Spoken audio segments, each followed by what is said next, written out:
Oops。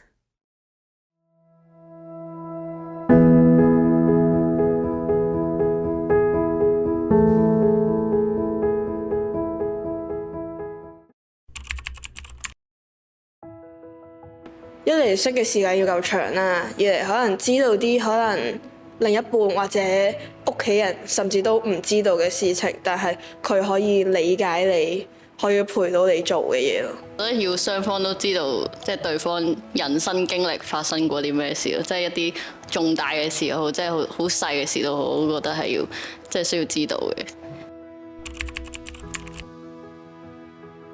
即係得閒關心下我發生咩事啊！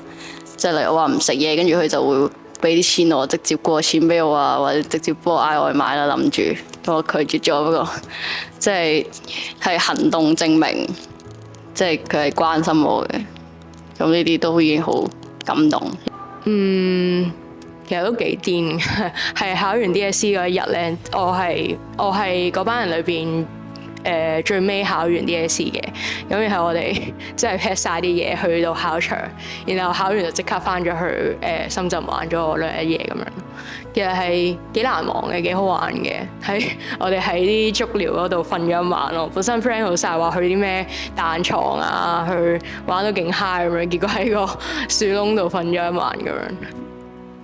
嗰個都應該唔算係朋友，但係我好深刻嘅經歷。嗰陣時仲算係朋友，啲中同嚟嘅，但係而家冇點樣講嘢啦，得閒講一兩句嗰啲就係、當時我喺學校係俾人算係 bully，但係佢哋係會第一時間企出嚟同我陪我，然後氹返我開心，然之後盡量幫我解決下個事情咁樣。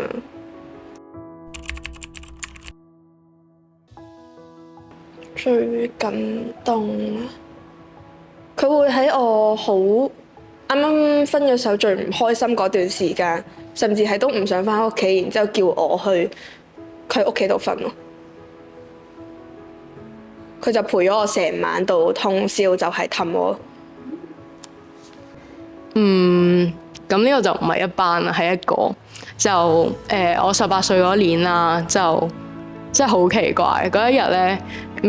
明知道我生日啦，點解嗰日仲要叫我去比賽，仲要跑步？因為我本身係玩長跑嘅，咁就叫咗去跑比賽啦。之後我就覺得好奇怪，我跑完啦，咁我平時都會拎啲獎咁樣。之後同佢影相嘅時候咧，就攞咗個獎牌影相啦。佢無啦啦攞咗個雪芳蛋糕出嚟，之後仲要係插咗蠟燭噶咯。之後嗰一下，哇！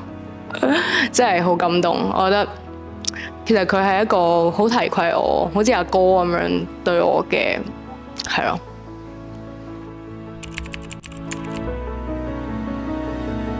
我諗可能有換到一班，但係我諗有一個應該都係唔會點樣，有一兩個應該都係唔會點樣消失，會好想多謝佢哋一直陪住我。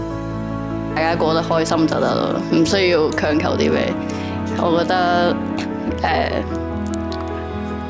過得即係生活過得開心愉快，咁就算身邊嘅朋友再改變都唔緊要，係啦。咁就祝大家開多啲 show 咯，多啲表演。我見到大家都好努力啊，身邊啲人都好優秀，我都希望成為優秀嘅人，大家一齊努力。就算唔係成日傾偈，唔係成日約出嚟食飯啊玩啊，都希望佢哋可以前程一路順轉。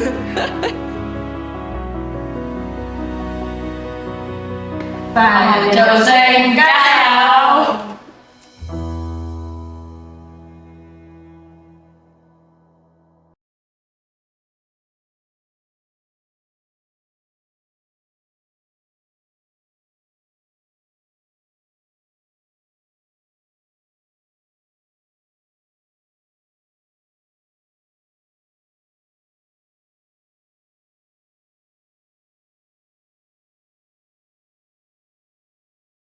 中意呢條片嘅你記得 like 同 share，仲要 like 我哋嘅 Facebook，follow 我哋嘅IG，同埋 subscribe 我哋嘅YouTube channel啊！我哋下條片再見，拜拜。